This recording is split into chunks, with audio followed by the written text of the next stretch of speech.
นี่กำลังเฮ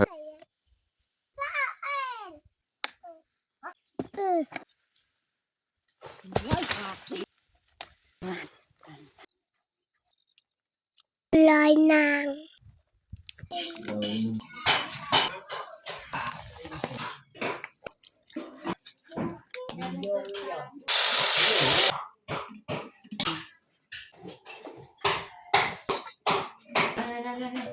อย่าลืมกดไลค์กดแชร์และกดติดตามเด้อพี่น้อง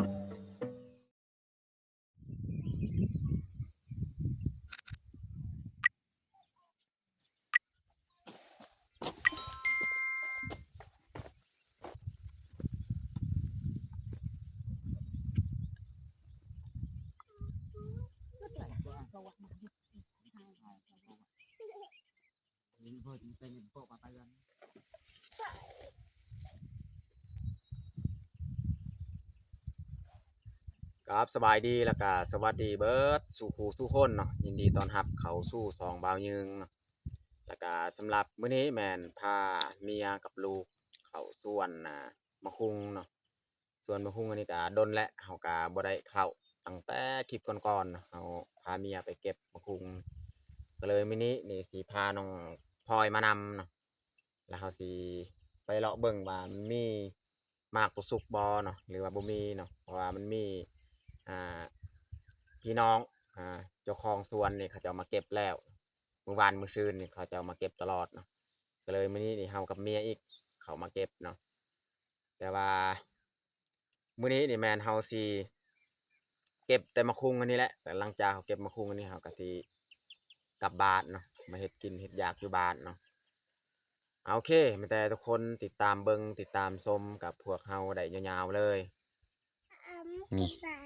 มะคุงนี่บางต้นนี่มันก็เริ่มสุกเพราะว่าเขาเจ้านี่มาเก็บตลอดแต่ละมือเนาะแต่เฮาสิเลาะไปหาเบิ่งว่ามันยังมีบ่หมากสุกกว่านี้เนาะนี่กำลังเทิมแต่เฮาสิเลาะไปเบิ่งเนาะซอกเบิ่งเพราะว่าส่วนอันนี้หลายนะพี่น้องเนาะ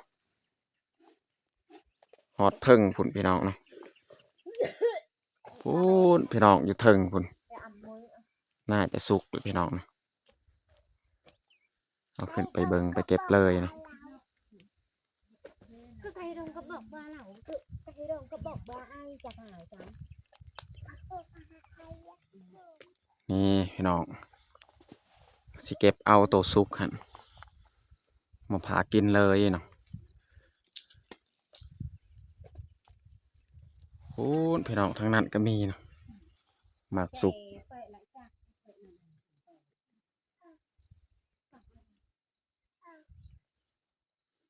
เมียจะเก็บเลย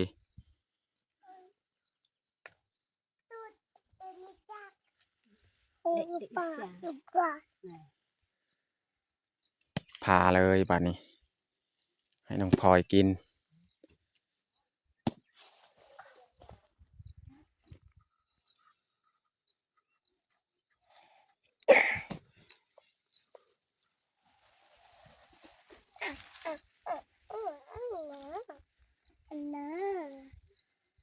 เงาเด็ก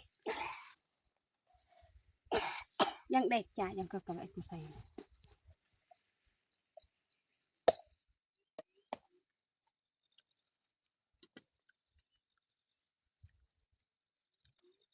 เอาปาดกินตัวนี้ก่อนหลังจากนั้นเขาจึงหาเก็บ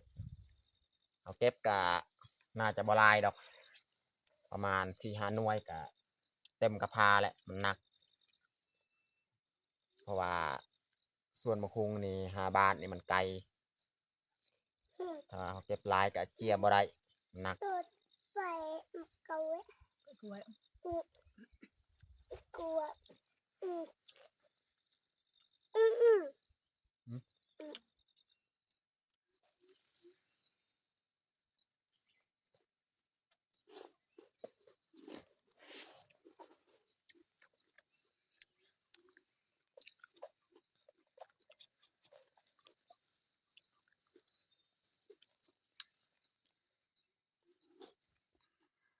ตอนนี้กะเรียบร้อยเขากิน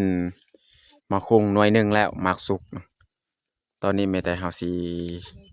ไปหาเก็บตัวเฮาสิเอากลับบ้านเนาะน้องพลอยกับแม่เพิ่นกำลัง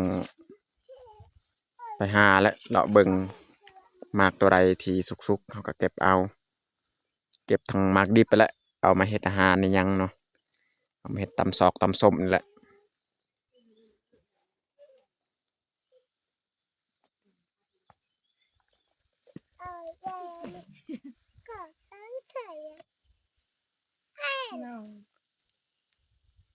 เว้ยไปดูจังเลย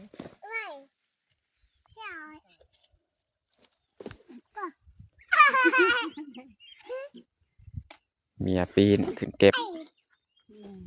อาจารย์อีกกระเดาวะที่ดอกแย่จัง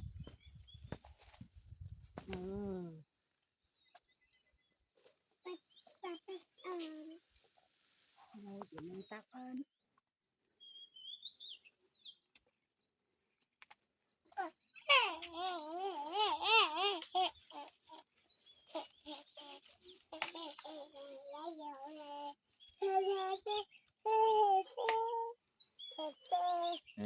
พี่น้องหน่วยใหญ่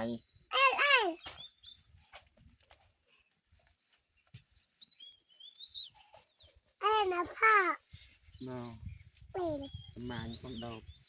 ตัง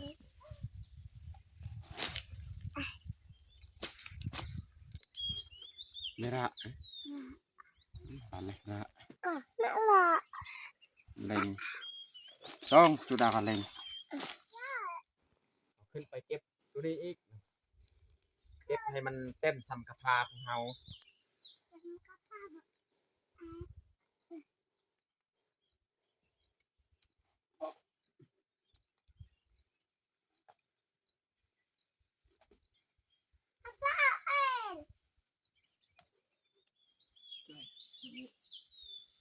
เตะ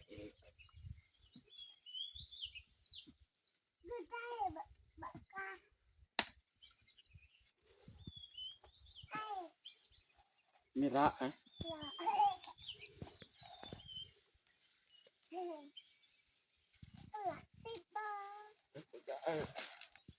สิบกว่าแล้ว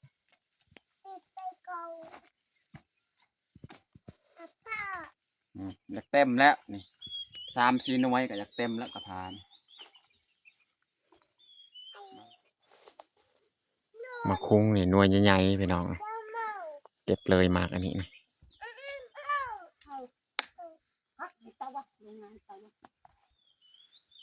เพิ่มแล้วตัวนี้นะ เจ้าจุดมันตาก่อนเป็นไร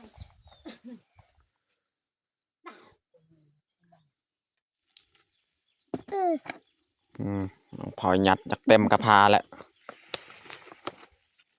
แต่ว่ากระสอบก็มีเขาถือนำกระสอบ แต่ว่ามันหนักเขาสิเอาประมาณเต็มกระพานี่แหละขึ้นไปเก็บหมากตัวสุกพูนพี่น้องสูงขนาดเลยหมากสุกนี่เมียจะปีนเพราะว่าเบิ่งต้นมะคุงนี่มันงอขึ้นน่าจะขึ้นบ่ได้ยานมันหักมันงอเลยนี่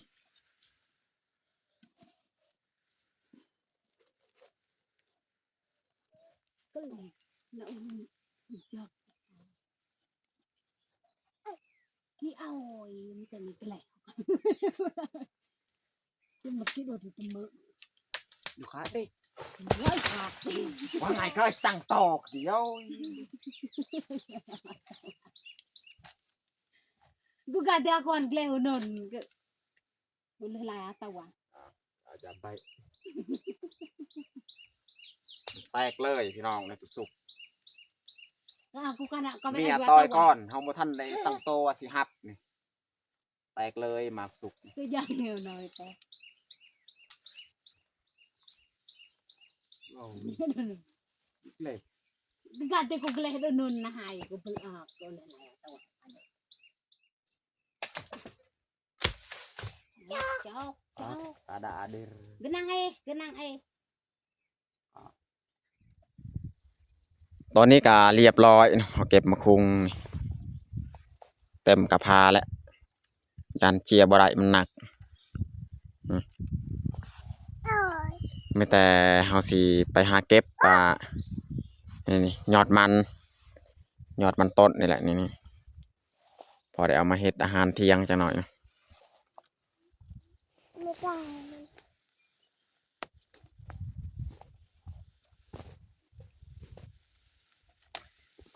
เจ้าเฮ้ยพี่เอ้ยฮันบอดจัง เมียขึ้นเก็บทั้งเทิงเลย เล่นหัว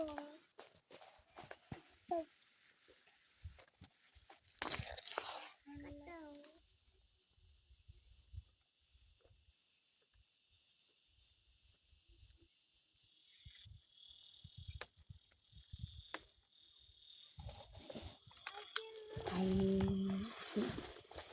คนก็เรียนคนหลัดกัน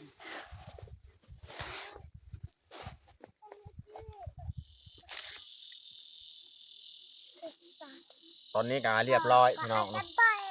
เอาเก็บอย่านั่งน้องพลอยนั่งยอดมันต้นเก็บยอดมันต้น บักกะเต่าเอา บักกะ อยู่นี่มีสัญญาณพี่น้องเนาะก็คือเราไปลงคลิปเห็นอยู่พุ่นเนาะ เต่า เพราะว่าแถวนี้นี่มีสัญญาณถ้าว่าอยู่บ้านเบายึงนี่บ่มีเนาะ บักกะเต่า เบายึงจะลงคลิปแต่ละมื้อแม่นต้องได้ออกจากบ้านเนาะไปลงคลิปอยู่นี่สัญญาณเต็มพี่น้อง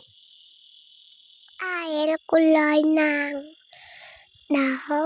มีตาหิม แต่อยู่นี่แหละเราไปอัปโหลดคลิปพี่น้องเนาะแต่ว่าช่วงเที่ยงๆนี่สัญญาณมันจะไม่ค่อยแรง ตาหิม ช่วงยามเช้า ผัดดูกับดังไอ้ สัญญาณจะแห้งนะพี่น้องนี่ ไอ้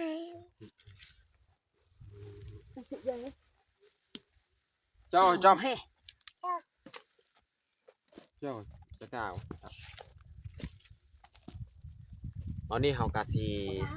กลับบ้าน cái chờ thì cả con bộ mày được cả con nhìn cô quay ra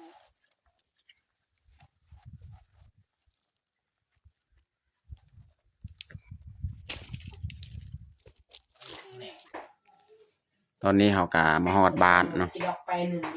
เมียจะเอามาคุงนี่มาแบ่งให้พี่น้องพี่นุ่ง nó ăn thì nó ให้พ่อเฒ่าอีก là chia này được tắt cái động này về phép của nó hay làm những phọc ô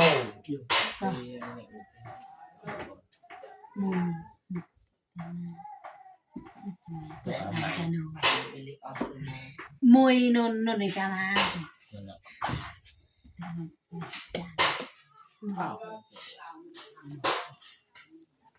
จะแบ่งให้พ่อแม่อีก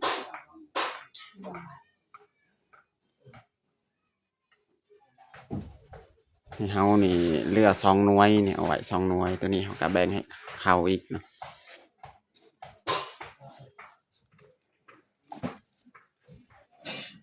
ยอดมัน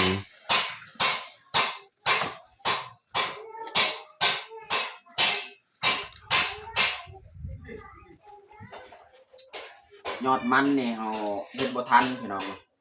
เอาไว้ตอนแรงเฮาสิเอาผักกาดนี่มาแกงเพราะว่ายอดมันนี่เฮาต้องได้ต้มได้ล้างอีกมันใส่เวลานานก็เลยเฮาสิเอาผักกาดนี่มาแกงใส่ปลาแห้ง về nó mặn ปลาแห้งมันยังเหลือหน่อยนึง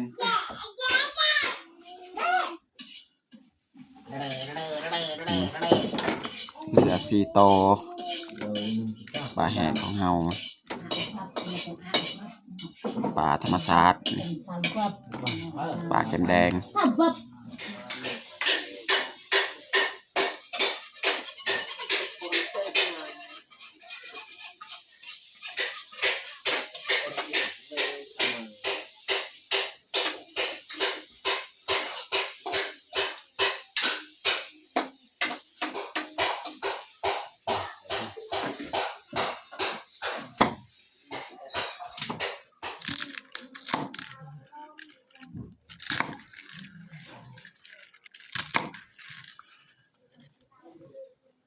ตัวนี้เราต้องได้สับอีกให้มันตอนน้อยๆเนาะ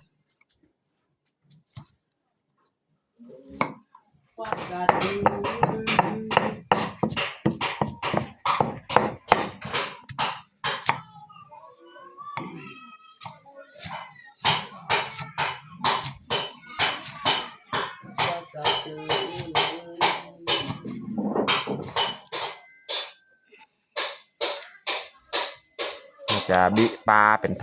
อนเลยเนาะ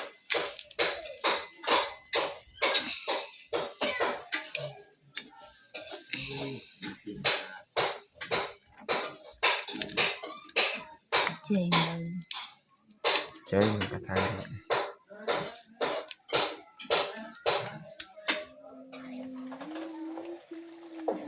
น้ำเราต้มปลาฟดวันนี้เราจะปรุงเลยเนาะใส่พริกกระเทียมมะแคนนี่นะตำรวมใส่ปลาแห้งพี่น้องนะใส่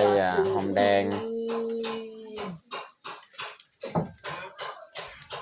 ใส่ใบมะกรูด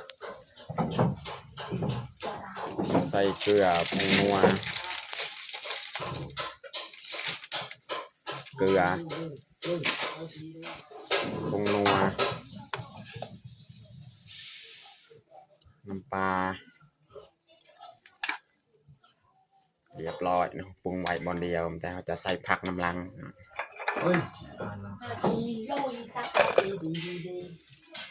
วันนี้เราสิใส่เลยเนาะผักใส่ตาลมันเพราะว่าตัวนี้นี่สุกยาก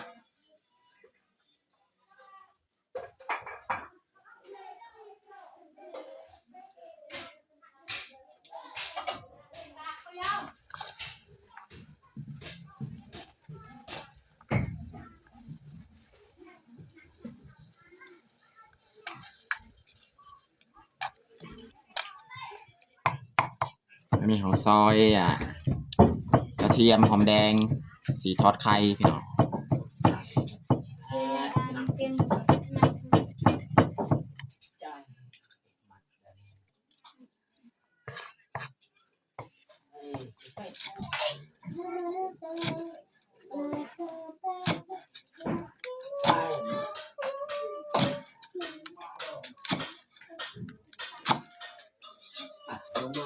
เอาไข่2 หน่วยนี่มาทอด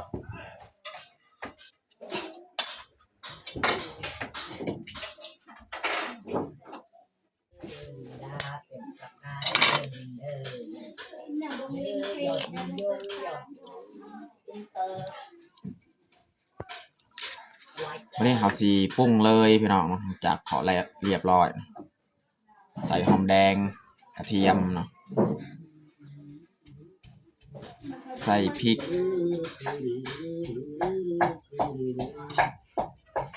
โบราณใส่พี่น้องพอน้องพลอยก็กินนำใส่หอมบัวใส่เกลือหน่อยหนึ่ง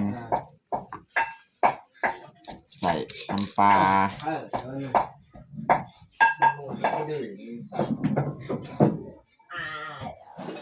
ได้แล้วน้ำปลาใส่ผงนัวเรียบร้อยนะครับผสมเลย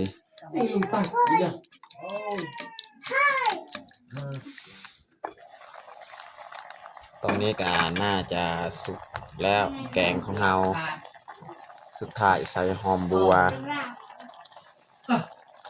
แกงผักกาดใส่ปลาแห้งเ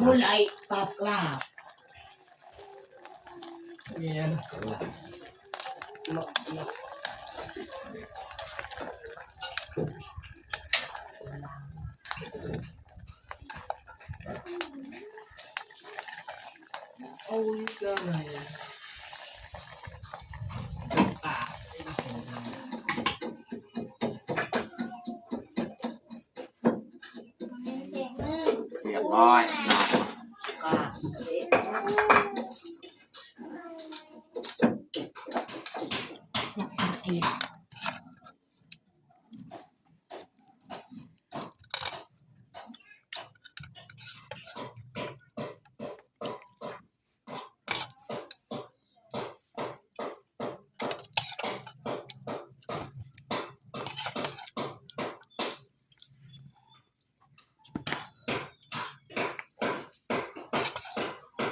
งปลาพี่น้องปลาธรรมชาติใส่น้ำ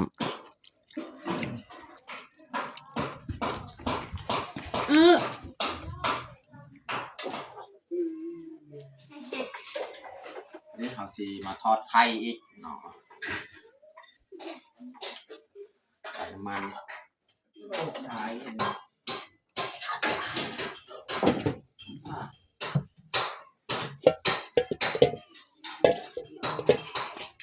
นี่เขาสีใส่เลยไข่ของเรา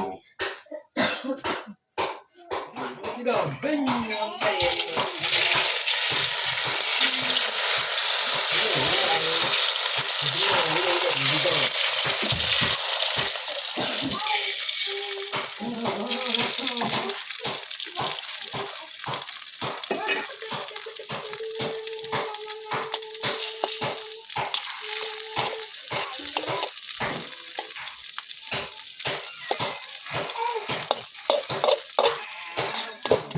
ตักเตือน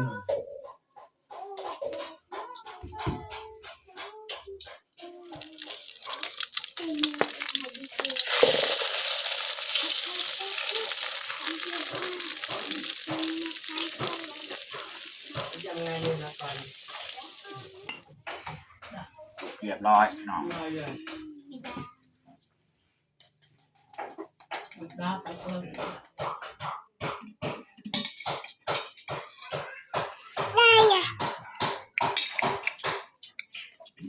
เป็นแทนเลยพี่น้องตอนนี้ก็เรียบร้อยเอาแต่งเผาเฮาแกงปลาแห้งใส่ผักกาดเนาะแล้วก็ทอดไข่นี่มันอาหารเช้าข้าวเจ้าช่วงนี้กินข้าวเจ้าเนาะพี่น้องเนาะสำหรับอาหารเที่ยงของเฮากับบัดนี้แหละตอนนี้ก็เรียบร้อยเอาแต่งเผาของเฮาแต่เฮาจะลงมือกินข้าวเที่ยงเลยมาทุกคนมากินข้าวเที่ยงนำกันนี่กิน2 คนน้องพลอยน้องแพงนอนน้องแพงยังหันนั่งลิ้น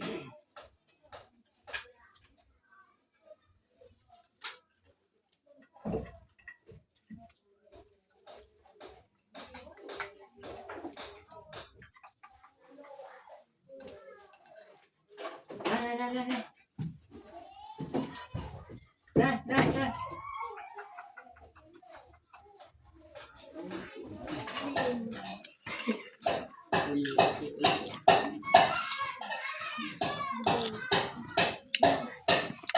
เราที่ดูหนัง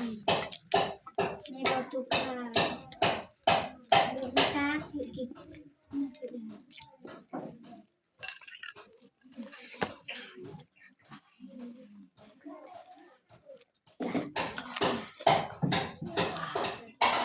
นักวันมันดาว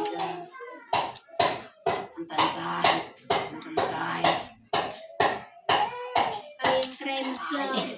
มันดาว